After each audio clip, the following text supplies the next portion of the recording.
हमने ये सीखा कि नजात मुफ्त है, फिर हमने ये भी सीखा कि नजात हमारे करीब है, फिर हमने तीसरी चीज इसमें यह सीखी थी कि नजात सबके लिए। आज भी हम नजात के ताल्लुक से ही चंद चीजें सीखेंगे और आज की हमारे कलाम का उन्वान होगा हम सब के लिए जो बपतिस्मा याफ्ता हैं, जिन्होंने अपनी जिंदगी यीशु को दे दी है उनके लिए भी, और जिन्होंने अभी फैसला किया है, जो सोच रहे हैं कि मैं अपनी जिंदगी यीशु को दूं, तो उनके लिए, हम दोनों के लिए ये उन्वान है। और उन्वान है, क्या मैं नजात याफ्ता हूँ? हमारे आज के कलाम का उन्वान है, क्या मैं नजात याफ्ता हूँ? अगर हम मुकद्दस यूहन्ना का खत, पहला खत पढ़े, उसके 5वें बाब की 13वीं आयत में लिखा है, मैंने तुमको जो खुदा के बेटे के नाम पर ईमान लाए हो ये बातें इसलिए लिखी कि तुम्हें मालूम हो कि हमेशा की जिंदगी के वारिस हो। मुकद्दस यूहन्ना खत लिखते हुए कहते हैं, मैंने ये सब बातें इसलिए लिखी कि तुम्हें मालूम हो कि तुम हमेशा की जिंदगी के क्या हो, वारिस हो। उन्होंने ये नहीं कहा कि मैंने ये बातें इसलिए लिखी कि तुम्हें शक हो, तुम्हारे दिल में ये शक पैदा हो कि हम हमेशा की जिंदगी के वारिस हैं, और ना ही उन्होंने ये कहा कि मैंने ये बातें इसलिए लिखी ताकि तुम लोग उम्मीद करो कि हम हमेशा की जिंदगी के वारिस हो, बल्कि उन्होंने लिखा है कि तुम्हें मालूम हो, यू शुड नो, तुम जानते हो कि हम हमेशा की जिंदगी के वारिस हैं। मेरे अजीजों, अगर हम हमेशा की जिंदगी के वारिस हैं, हमारे पास क्या श्योरिटी है, क्या यकीन दहानी है कि हम हमेशा की जिंदगी के वारिस हैं? क्या चीज है जो हमारे पास एक सर्टिफिकेट है कि हम हमेशा की जिंदगी के वारिस हैं? सो हमेशा की जिंदगी के वारिस होने के लिए, नजात पाने के लिए बड़ा जरूरी है कि हम वो करें जो खुदा ने नजात पाने के लिए हमें कहा है। जो खुदा चाहता है कि एक रास्तबाज शख्स या एक आम इंसान नजात पाने के लिए ये एक्शंस करे, ये काम करे, तो वो नजात पाएगा। सो हमारे लिए बड़ा जरूरी है जाने। और आज का कलाम दिलचस्प है, क्योंकि अगर आप किसी से पूछे कि आप नजात याफ्ता हैं, तो हो सकता है वो आपसे कहे कि हाँ मैं कोशिश कर रहा हूँ, मैं अपना बेस्ट देना चाहता हूँ और मुझे उम्मीद है कि मैं नजात याफ्ता हूँ। हो सकता है कोई आपसे ये भी कहे कि अगर आप नजात याफ्ता हैं तो आपको पता है, आपके दिल में कहीं ना कहीं ये बात है कि आप नजात याफ्ता हैं। हो सकता है वो आपसे ये कहे कि कोई बात नहीं, जब आप लोग मरेंगे और जिंदा होंगे तो आपको पता चल जाएगा कि आप नजात याफ्ता हैं या नहीं है। तो मुझे नहीं लगता कि हमें नजात याफ्ता होने की यकीन दहानी के लिए मरने का इंतजार करना चाहिए कि हम मरे या यीशु आए तो पता चले कि मैं नजात याफ्ता हूँ या नहीं। मैं चाहती हूँ आज इस बिल्डिंग से जब हम सब बाहर निकलें तो हम सब के पास श्योरिटी हो कि हम नजात याफ्ता हैं। तो आज हम 3 नकात पर सीखेंगे। पहला नुक्ता कि मुझे नजात की क्यों जरूरत है, और मैंने कहा ये दोनों ग्रुप्स के लिए हैं, जो बपतिस्मा याफ्ता है, ये कलाम हमारे लिए भी है, और वो बच्चे जो भी प्लान कर रहे हैं, सोच रहे हैं कि वो अपनी जिंदगी यीशु को दें, उनके लिए भी है। पहला नुक्ता आज हम ये सीखेंगे कि मुझे नजात की क्यों जरूरत है, ऐसा क्या हुआ कि मुझे नजात की जरूरत है। दूसरा हम सीखेंगे कि नजात क्या है। तीसरा नुक्ता आज हम ये सीखेंगे कि हमें क्या करना है कि हम नजात पाएं। हमें चले हम इन 3 नुक्तों में से पहले नुक्ते की जानिब बढ़ते हैं।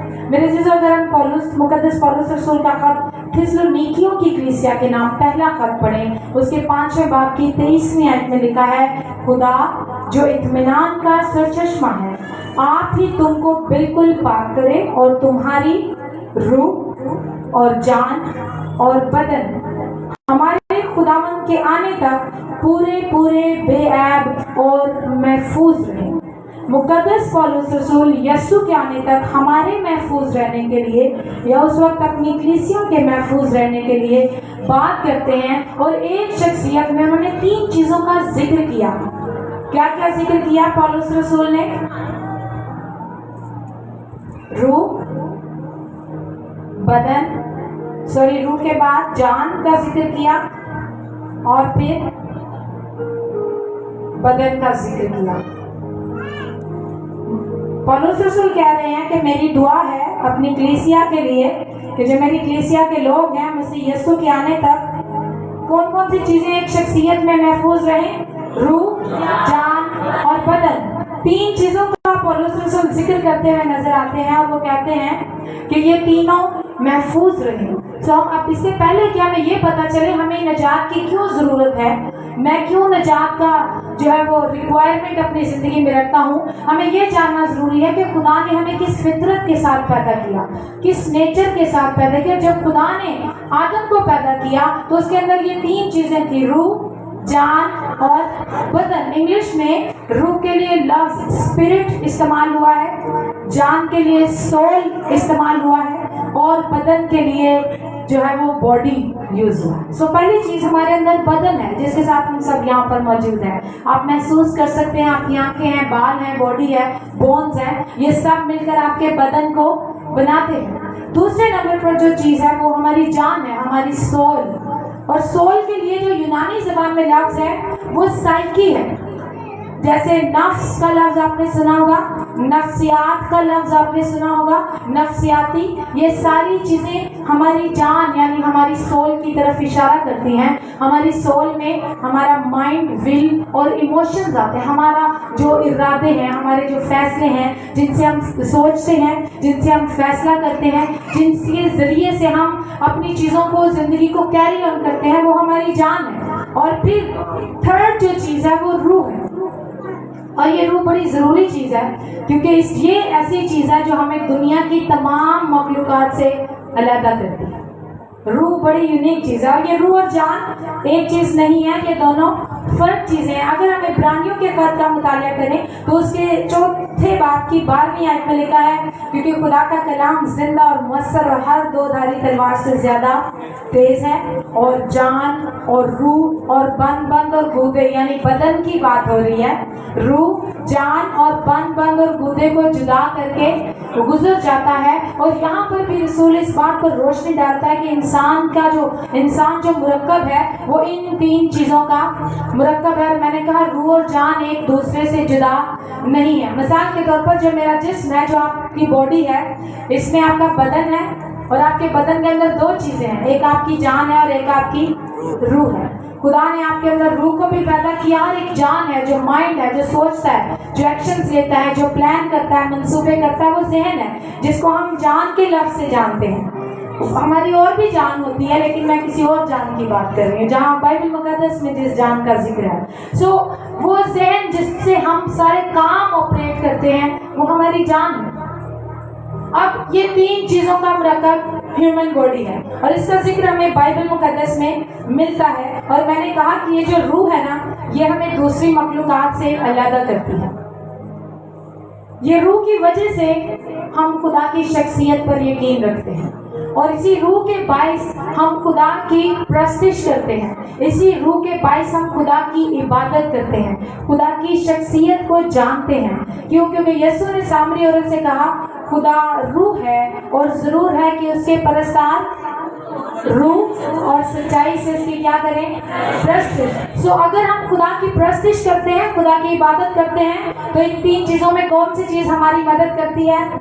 रूह हमारी मदद करती है कि हम खुदा की प्रस्तिश करें, हम खुदा की इबादत करें। और खुदा का रूह और हमारी रूह आपस में कनेक्ट होती है तो हम खुदा की कुर्बत का तजर्बा करते हैं। अब एक जगह पे पौलुस रसूल कहते हैं खुदा का रूह हमारी रूह के साथ मिलकर इस बात की गवाही देता है कि हम खुदा के फर्जंद हैं। हमें कैसे पता चलता है कि हम खुदा के फर्जंद हैं? हमारी इस रूह के वसीले से। और मैंने कहा ये एक रूह है जो हमें तमाम मखलूक़ात से अलग करती है, हमें यूनिक बनाती है। अगर आप दुनिया की तमाम मखलूक़ात को देखें, आप पौधों, दरख्तों और जड़ी बूटियों को देखें, उनके अंदर बॉडी है लेकिन उनके अंदर जान नहीं है।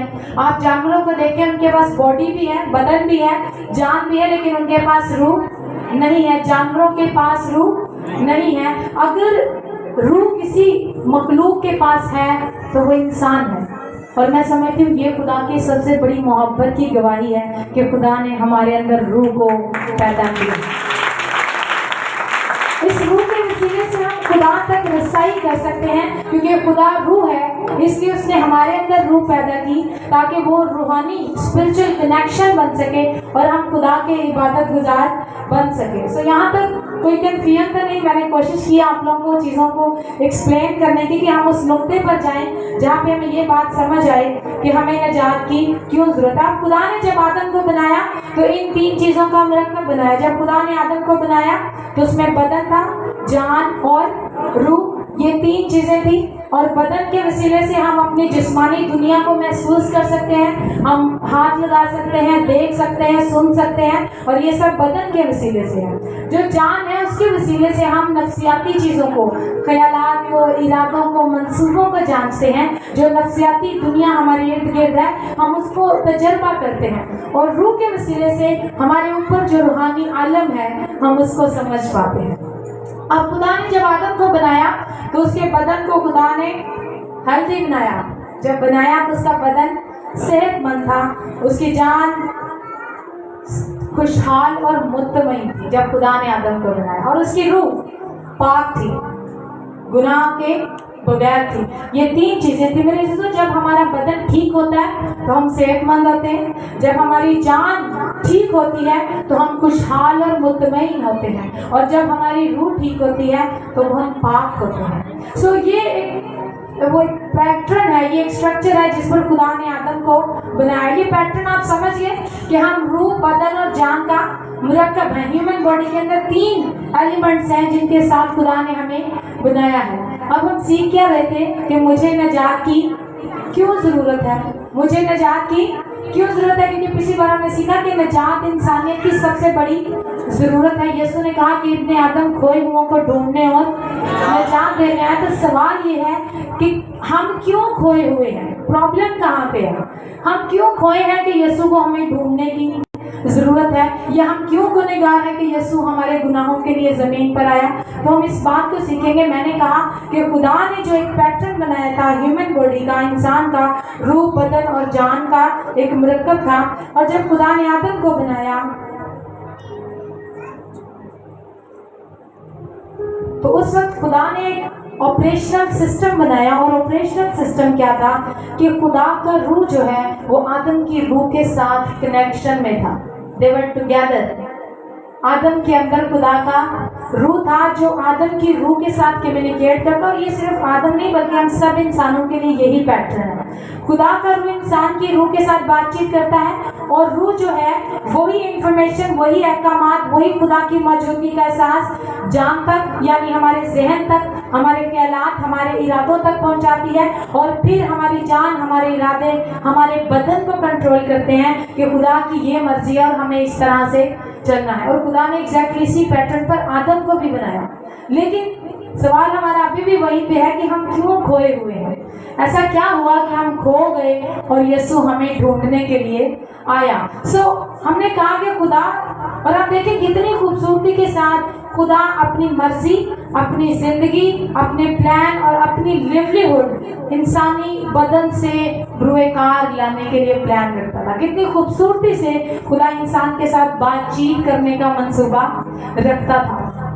अब खुदा ने आदम से क्या कहा था कि तू बाग के हर दरख्त का फल बेरोक तो खा सकता है, लेकिन दरख्त जो बाग के बीच में है उसका फल नहीं खाना। और खुदा ने कहा कि जिस रोज तूने उसमें से खाया तू मरा। अब क्या हुआ, आदम ने फल नहीं खाया।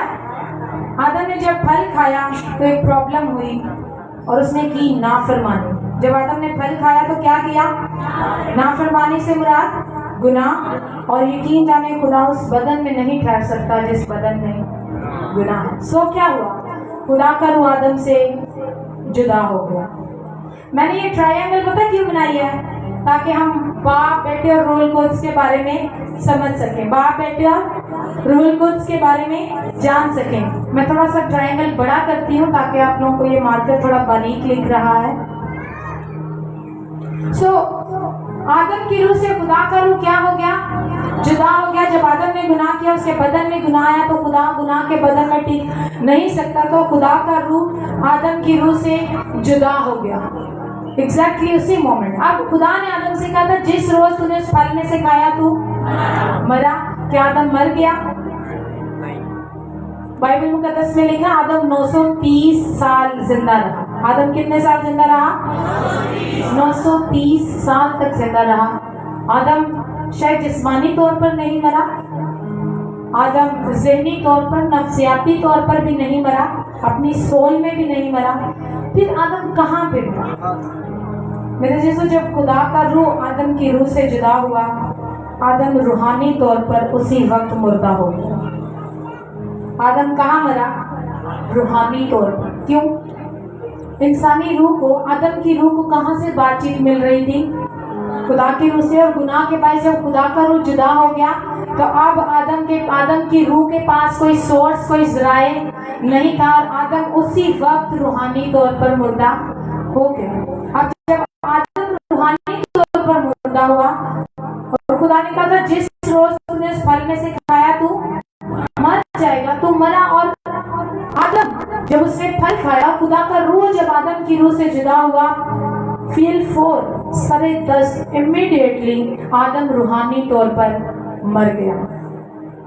फिर बतदरीज प्रोग्रेसिवली आदम अपने नफ्सियात में मुर्दा होना शुरू हुआ और बिलाखिर अल्टीमेटली आदम अपने बदन में भी मर गया। हम थोड़ा सा मौत के बारे में सीखेंगे। अगर आप बाइबल मुकद्दस की रूह से देखें तो मेरे अजीजों, बदन का जान से जुदा होना मौत नहीं। हमें लगता है उसकी जान निकल गई तो वो मर गया। बाइबल उसे मौत नहीं, उसे सोना कहती है। बाइबल उसे क्या कहती है?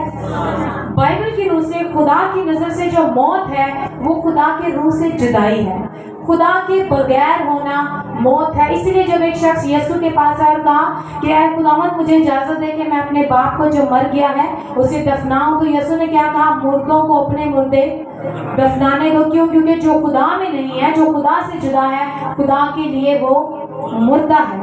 पौलुस रसूल कहते हैं हम अपने गुनाहों के बाइस मुर्दा थे। बाइबल मुकद्दस जो शख्सियत गुनाह में है, जो खुदा के बगैर है, उसे क्या कहती है?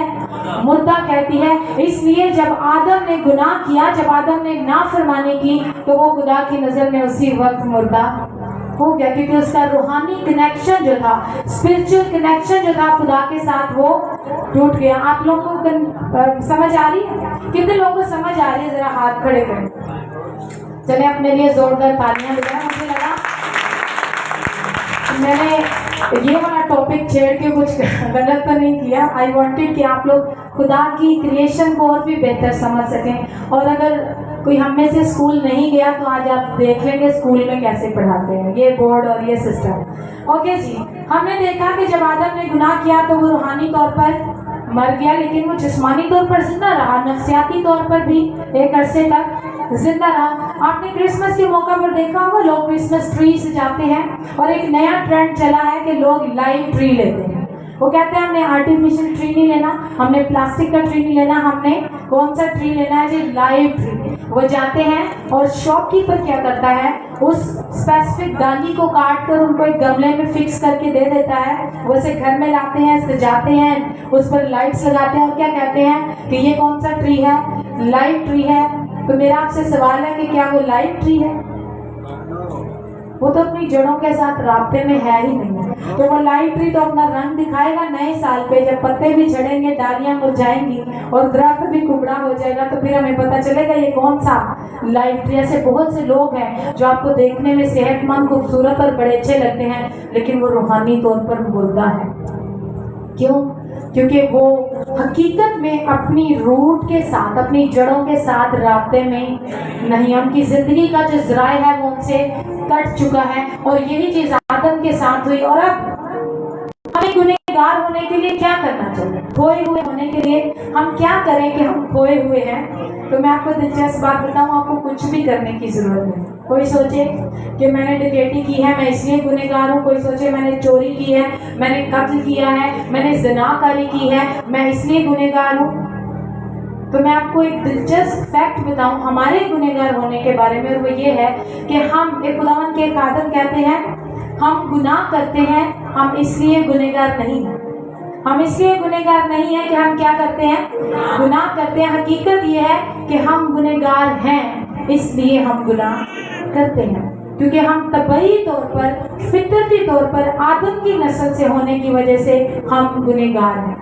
क्योंकि जब आदम ने गुनाह किया तो आदम में, हम सब उस वक्त आदम में, क्योंकि खुदा ने इंसान की नस्ल कहाँ? उसके अंदर रखी और हम आदम में थे और उसी बाइस हम भी उसी गुनाह भरी फितरत के साथ पैदा होते हैं। सो अगर कोई सोचे मैंने कभी चोरी नहीं की, मैंने कभी डकैती नहीं की, मैंने कभी ज़नाकारी नहीं की, तो मैं गुनहगार नहीं हूँ, तो मेरे जैसो इस गलत फहमी से हमें बाहर आने की ज़रूरत है कि जब हम पैदा होते हैं हम तभी फितरती तौर पर, तबई तौर पर गुनहगार हैं। हम गुनाह के फर्जंद हैं। पौलुस रसूल इफिसियों की कलीसिया को लिखते हैं, इनमें हम भी सबके साथ पहले अपनी जिस्म की ख्वाहिशों में जिंदगी गुजारते और जिस्म और अकल के इरादे पूरे करते थे और दूसरों के माने, क्योंकि अब हम निजात याफ्ता हैं, तो पौलुस रसूल कहते हैं दूसरों के माने तबई तौर पर गजब के फर्जंद थे। कब? तबई तौर पर, फितरती तौर पर, जब हम पैदा हुए हम तभी गुनहगार थे। हम उसी वक्त गुनाह की फितरत के साथ थे। हम गुनाह करके गुनहगार नहीं हुए, हम ऑलरेडी गुनहगार हैं, इसलिए हम गुनाह करते हैं। अब हम खोए हुए क्यों हैं? क्योंकि हमारे पास खुदा का रूह नहीं है। जब आदम का खुदा के साथ कनेक्शन टूटा, आने वाली तमाम नस्लें जब पैदा हुई तो वो इसी ब्लैक होल के साथ पैदा हुई। जितनी नस्लें आई वो इसके साथ ही पैदा हुई। खुदा का रूह का कनेक्शन हमारी रूह के साथ नहीं है, इसके खुदा के बगैर नस्लें बढ़ती गई, कौमें बनती गई और सब के सब खोए हुए थे। अब समझ आया हम क्यों खोए हुए हैं। यीशु ने क्यों कहा कि मैं खोए हुओं को ढूंढने और निजात देने आया, क्योंकि सब किसके बगैर हैं? खुदा के बगैर, इसलिए सब क्या है? खोए हुए हैं। अब हम दूसरे नुक्ते की तरफ जाएंगे, वो ये कि निजात क्या है। मेरे से तो याद रखिएगा, निजात का मतलब, निजात ये नहीं कि हम इंसान को उठाएं और आसमान पर पहुंचा दें, और वो तो होना है, एक दिन हम सब ने आसमान पर जाना है, इसमें कोई शक नहीं है। लेकिन मैं आपको निजात के पर्सपेक्टिव से एक बात समझाना चाह रही हूँ, और वो ये है कि निजात का मतलब ये नहीं कि इंसान को उठाकर आसमान पर लेकर जाना है, बल्कि निजात का मतलब है कि आसमान से खुदा वापस आपके बदनों में आ जाए, आपका वो टूटा हुआ कनेक्शन फिर से जुड़ जाए, ये निजात है। अब निजात क्या है? ये खुदा का रूह वापस यहाँ पे आए, तो ये क्या है? निजात है, ये साल्वेशन है। इसके बगैर हम लॉस्ट हैं। अगर हमारे पास खुदा नहीं है, खुदा का रूह नहीं है, हम खोए हुए हैं, हम गुनहगार हैं। और अगर खुदा का रूह यहाँ पर वापस आता है तो फिर हम क्या हैं? निजात याफ्ता। और लोग इस बात को बड़ा मजाक बनाते हैं, ऐसे लोग जो खुदा पर यकीन नहीं करते, और वो कहते हैं मसीहियों का ईमान बड़ा फनी है कि खुदा आसमान से आया और लोगों को बचाने के लिए आया, और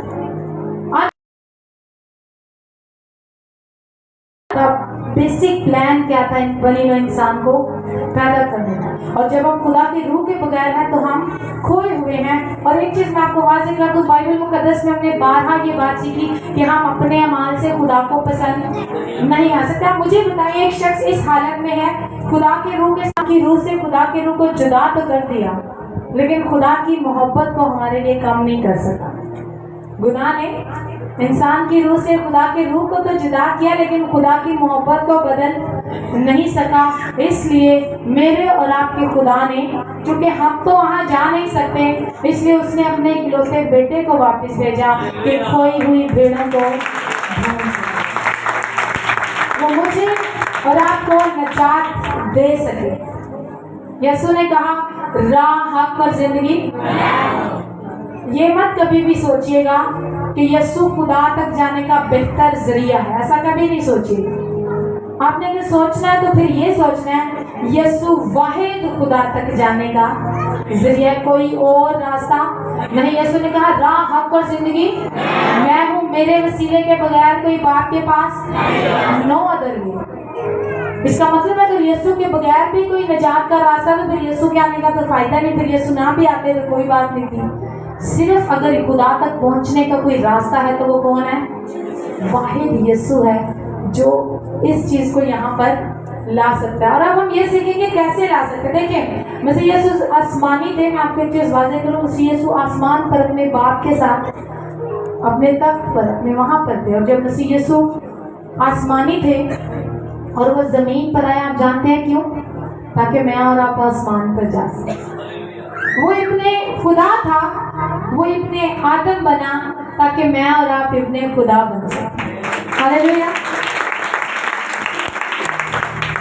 वो خالق تھا, بنی نوع انسان کو پیدا کرنے والا, وہ پھر بھی ایک کنواری سے پیدا ہوا. کیوں؟ کیونکہ میں اور آپ نئے سرے سے پیدا ہو سکے.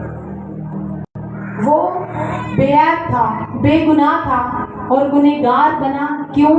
تاکہ میں اور آپ راست باز ٹھہر سکے. وہ جو لامحدود خدا تھا, جو آسمانوں کی آسمان میں سما نہیں سکتا تھا, وہ اس لیے محدود ہوا تاکہ میں اور آپ ایک لامحدود زندگی کا تجربہ کر سکیں. آمین. اور یسوع نے ہمارے لیے کیا. ہم خود سے یہ کچھ بھی کر نہیں سکتے تھے.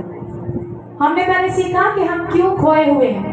کلیئر ہے سب کو؟ کیونکہ ہم خدا کے روح کے بغیر ہیں. لیکن ہم نے اب یہ سیکھا کہ نجات کیا ہے. نجات یہ ہے کہ خدا کا روح واپس ہمارے باطن میں آئے تو ہم نجات یافتہ ہیں. خدا کا روح ایگزیکٹ وہیں پر آئے جہاں پر تھا, جہاں پہ اس کی جگہ ہے, تو پھر ہم نجات یافتہ. ہم نے یہ سیکھا کہ یسوع کے بغیر یہ ممکن نہیں ہے. کیوں؟ کیونکہ ہم سب تو گنہگار ہیں. ہم ایک دوسرے کے لیے کچھ نہیں کر سکتے. اندھا اندھے کو راہ دکھا نہیں سکتا. سو خدا کا روح یہاں پر تب آئے گا جب یہاں سے گناہ جائے گا. خدا گیا کیوں تھا؟ کیونکہ یہاں پر کیا ہوا تھا؟ گناہ ہوا تھا. یہاں سے گناہ جائے گا تو خدا کا روح واپس آئے گا. اور یہ گناہ تب ہی جاتا ہے جب ہم یسوع کے لہو کے کفارے پر ایمان لیتے ہیں. ہاللیلویا.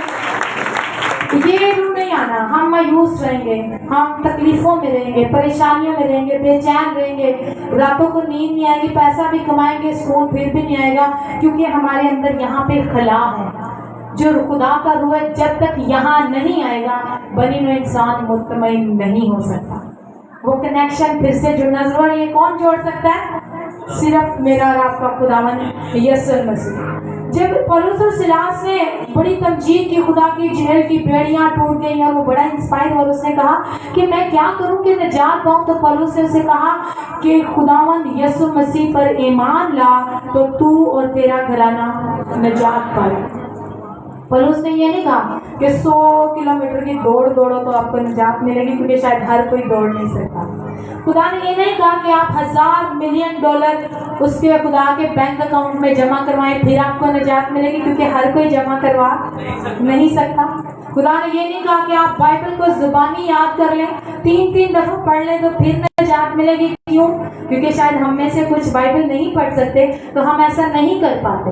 تو پھر خدا نے ایک ایسا راستہ بنایا جو ایک بوڑھا بھی کر سکتا ہے, ایک جوان بھی کر سکتا ہے, ایک چھوٹا بچہ بھی کر سکتا ہے. یہ یشب جو آدھی نیند میں ہے یہ بھی کر سکتا ہے. ہم سب بڑے بچے بزرگ کمزور صحت مند, ہم بیمار ہیں, ہم تکلیف میں ہیں, ہم جس بھی حالت میں ہیں, ہم کیونکہ اس نے ہمیں نجات کی کوئی پینلٹی نہیں دی, اس نے ہمیں نجات مفت دی ہے. اور ایک ہی طریقہ ہے اور وہ یہ ہے خداوند یسوع پر ایمان لا تو تو نجات پائے گا. یسوع پر محض ایمان لانا. اور ایمان کو گرا اور مشنری نے پوچھا اس کا کیا مطلب ہے؟ یہ جو آپ نے آ کر چیئر پہ بڑا ریسٹ کیا ہے, آپ نے ایک دم سکون محسوس کیا ہے. اس نے کہا ہماری زبان میں اس کو کہتے ہیں فیکا رن رن گو. اور اس مشنری نے کہا یہی ایمان کے لیے لفظ میں اس زبان میں لکھوں. یاد ہے نا آپ سب کو؟ سو جب آپ کو یاد ہے جب آدم نے گناہ کیا فوراً سے فیل فور خدا کا روح سے کیا ہو گیا؟ جدا ہو گیا. آدم روحانی طور پر فوراً مر گیا. بتدریج وقت کے ساتھ ساتھ اس کی جان بھی مری, اس کی نفسیات اور ذہن بھی مرا, اور بلاخر وہ بدن میں بھی مر گیا. اب جب آج ہم یسوع کو قبول کرتے ہیں, مسیح یسوع کو اپنا شخصی نجات دہندہ مانتے ہیں, تو روحانی طور پر ہم فوراً سے پاک ہو جاتے ہیں.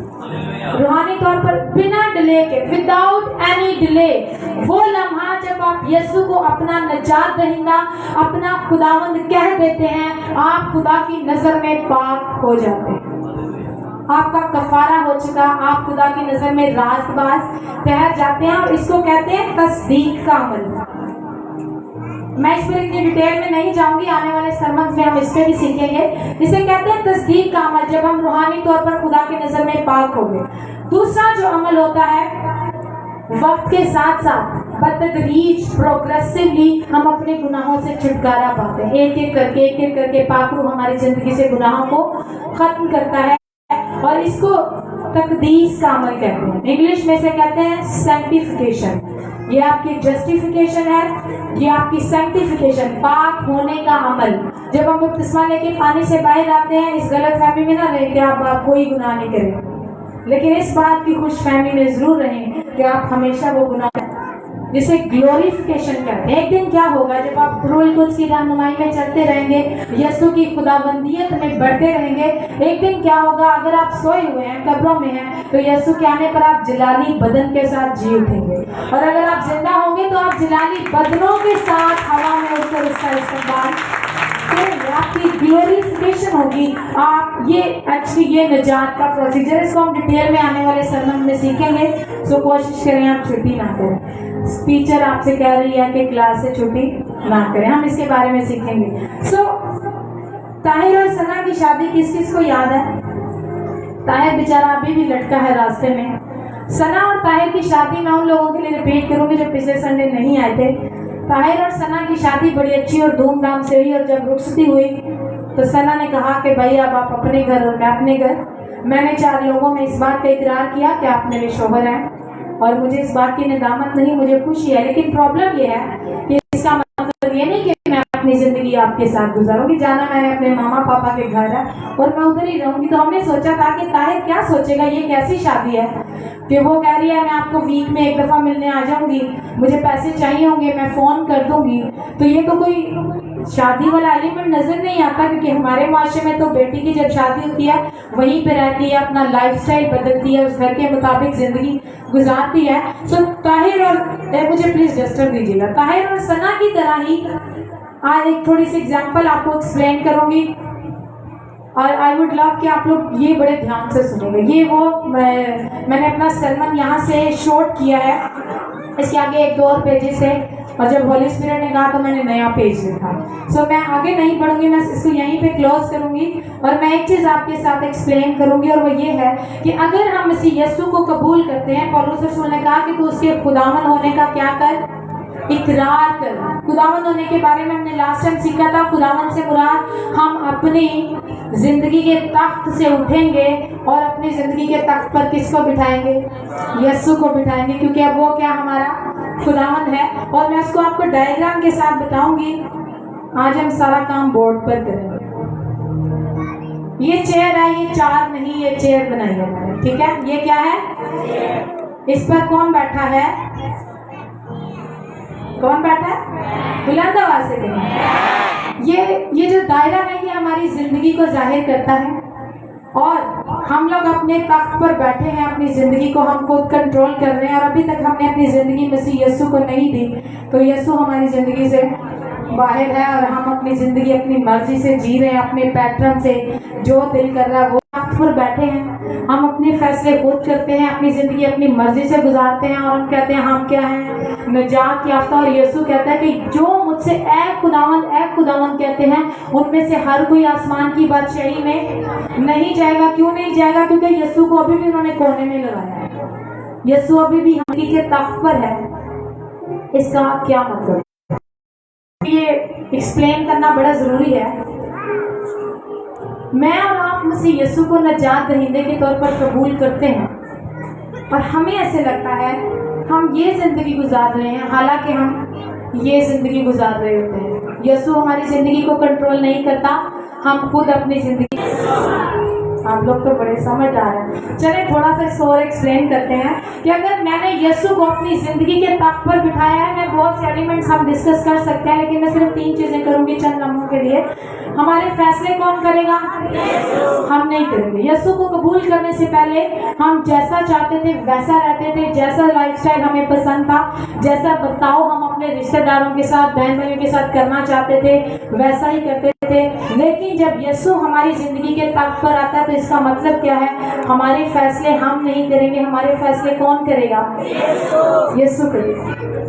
ہو سکتا ہے آپ کو کسی سے بڑی نفرت ہو، تو یسوع اگر آپ کا فیصلہ کرے گا تو وہ آپ سے کہے گا کہ اس سے جا کر معافی مانگو، کیونکہ میں ان تینوں فیزز سے گزر چکی ہوں۔ میں نے اس فیز میں بھی لائف گزاری ہوئی ہے، پھر اس فیز میں تو کچھ زیادہ ہی لائف گزاری، پتہ ہی نہیں تھا کہ ایکچولی یسوع کو اپنے تخت پر بٹھانے کا مطلب کیا ہے۔ اور جب سمجھ آیا تو اچھا خاصا رول کوچ نے مجھے وہ बड़ा बेहतर किया। चले मैं कोई डिसेंट वर्ड यूज करती हूँ कि अच्छा खासा रोल को उसने झंझोड़ा और बेहतर किया। हो सकता है आप में से कुछ लोग सोचते हो कि अभी आमना बाजी में ये भी कमी है, ये भी कमी है। तो मैं आपको बताऊं कि यहाँ से यहाँ आने में भी बड़ी चीजें खत्म हो चुकी हैं। तो अभी तो मेरा प्रोसेस चल रहा है, और अगर रोल को मुझे रगड़ा दे रहा है तो मैं तो अपनी कलीसिया को भी रगड़ा दूंगा। आमीन। कितने लोग रूह को से रगड़ा खाने के लिए तैयार है? हालेलुया। सो होली स्पिरिट पाकरू आज आपसे ये कलाम करना चाहता है। जिन लोगों के लिए आपके दिल में नफरत है, जिनको आप कुछ भी नहीं समझते, उनको इज्जत देना शुरू करें। ये यीशु को तख्त पर बिठाने के मुकाबले हमने अक्सर लोगों के मुंह से बात सुनी ना, मुझे कोई बात करके जाए किधर। सुना कभी किस किसने ये जुमला सुना है? ये मेरा भी कभी जुमला होता था। और अब मैं कहती हूँ कि मुझे कोई बात करके जिधर मर्जी जाए, मुझे कोई फर्क नहीं पड़ता। क्यों? क्योंकि अब मेरी जिंदगी के तख्त पर आमना नहीं, मेरी जिंदगी के तख्त पर यीशु बैठा है। हालेलुया। मैं अपने स्टूडेंट्स के साथ बात कर रही थी कि रोल कोच ने मुझे एक दिन माफी मांगने का कहा, और मैंने कहा मैंने नहीं मांगी। So it's a long story. जब हम कभी माफी के सरमन में सीखेंगे, मैं अपनी ये टेस्टिमनी शेयर करूंगी। लेकिन रोल कोच ने मुझसे माफी मंगवाई और मैंने मांगी भी। जिन लोगों को मैं गलत समझती थी, हॉली स्पिरिट ने पूरी फिल्म रोल कोच ने मुझे दिखाई और कहा कि यहाँ पे आप गलत है, यहाँ पे आप गलत है, यहाँ पे आप गलत है। जब आप अपनी जिंदगी के तख्त पर यीशु को बिठाएंगे तो फिर वो आपको बताएगा आप कहाँ कहाँ गलत है। हम अपने आप को हमेशा ठीक कहते हैं, सिर्फ यीशु वाहिद है जो हमें बता सकता है कि हम कहाँ कहाँ गलत है। सो नंबर 1, अगर हमने यीशु को अपनी जिंदगी के तख्त पर बिठाया तो हमारे फैसले कौन कंट्रोल करेगा? सो आज से आप अपने फैसले किसको करने देंगे? वो लोग जो निजात याफ्ता है, और वो बच्चे जो भी प्लान कर रहे हैं। मैं किसी की तरफ नहीं देखूंगी, कोई पक्का ही ना हो जाए, आप लोगों का ये डिसीजन है। सो आपके फैसले कौन करेगा? यीशु करेगा। दूसरा एलिमेंट जो है वक्त। आप अपना वक्त यीशु को दें, क्योंकि आपकी जिंदगी के तख्त पर कौन बैठा है? आपका खुदावन कौन है? तो फिर सबसे ज्यादा वक्त किसको देना है? मैं सोचती हूँ कुछ लोग सोचते होंगे कि ये लोग हफ्ते में 3 दिन चर्च लगाते हैं, है ना? दिल में आता होगा कईयों के, कोई बात नहीं, आप ना भी हाँ करें, वो आपके दिल की बात है। सोचते होंगे कि हफ्ते में 3 दिन चर्च लगता है, लेकिन जब यीशु आपकी जिंदगी के तख्त पर बैठा होगा तो आप ये नहीं सोचेंगे कि हफ्ते में 3 दिन चर्च लगता है, आप ये सोचेंगे कि हफ्ते में 4 दिन चर्च नहीं लगता। मेरा मैक्सिमम वक्त खुदा के हजूर गुजरना जरूरी है। क्या मैं हफ्ते में सिर्फ 3 दिन इबादत करूंगा? फिर आप कहेंगे मुझे अपने हफ्ते में क्या, अपनी जिंदगी के हर लम्हे में उसकी इबादत करनी है, क्योंकि वो मेरा खुदा है। अपना टाइम खुदा को दे। मेरे लिए खिदमत मेरे सबसे ज्यादा डिफिकल्ट हालत रही है, जिसने मुझे बड़ा हैरान किया, वो ये है कि जब हम किसी भाई या बहन को चर्च आने के लिए कहते हैं और वो जब हमें कहते हैं ना सॉरी या मैं कोशिश करूंगा, तो मैं थोड़ा सा मुड़ के देखती हूँ कि वो मेरे साथ ही बात कर रहे हैं। बिकॉज मैं और खुदावंद के खादिम फरहान जब विजिट के लिए जाते हैं, दुआ करते हैं और आपको चर्च के लिए इन्वाइट करते हैं, इट्स नॉट फॉर अस, ये हमारे लिए नहीं है। अब हो सकता है कुछ लोग हैं ये इसलिए चर्च में बुलाते हैं क्योंकि चर्च में होते हैं, इनका तो काम है। तो मैं आपको बताऊँ, खादिम का काम जो है वो चर्च में रहना नहीं है, चर्च के अंदर होना खादिम का काम नहीं है। खादिम का काम है वो खुदा के लोगों को चर्च में लेकर आए, और वही हम करते हैं। वही हम आपसे दरख्वास्त करते हैं कि आप अपना वक्त भी किसको ज्यादा दें? खुदा को ज्यादा दें। एक्सक्यूजेस ना दें। आप जब किसी खादिम से कहते हैं ना मैं नहीं आ पाऊंगा, तो मैं आपको वाजे कर दूं, आप खादिम से नहीं, आप खुदा से मुखातिब हैं, और आप खुदा को कह रहे हैं sorry I don't have time for you, मेरे पास वक्त नहीं, मेरी आंख नहीं खुली, मुझे नींद आ गई, दोस्त की कॉल आ गई, हम फलां जगह चले गए। ट्रस्ट में, अगर आपने अपनी जिंदगी के तख्त पर यीशु को बिठाया है तो आप खुदा के लिए एक्सक्यूजेस नहीं देंगे। हमें आखिरी नुकता, नजात याफ्ता होने के लिए वो दौलत है। पुराने अहदनामे में खुदा ने कहा मलाकी नबी के सहीफे में, क्या कोई खुदा को ठगेगा? क्या कहा? खुदा ने कहा हाँ तुमने मुझे ठगा है, दाए की और हदियत। खुदा कह रहा है, किसी नबी ने नहीं कहा। ये डायरेक्ट खुदा कलाम कर रहा है अपनी कौम के साथ, और उन्हें कहता है तुमने दाए की और हदिये में मुझे ठगा। ठगने से मुराद वो मेरा था, और दाए की से मुराद आपकी कमाई का 10वां हिस्सा किसका है? किसका है? खुदा का। थोड़ा बुलंद आवाज से कहीं देनी होगी तो दे दीजिएगा, कोई बात नहीं। 10वां हिस्सा किसका है? It belongs to God. یہ خدا کا ہے. آپ کی کمائی کا 10واں حصہ خدا کا ہے. اور پھر خدا کہتا ہے تم نے مجھے دائیگی میں بھی ٹھگا اور مجھے ہدیے میں بھی ٹھگا.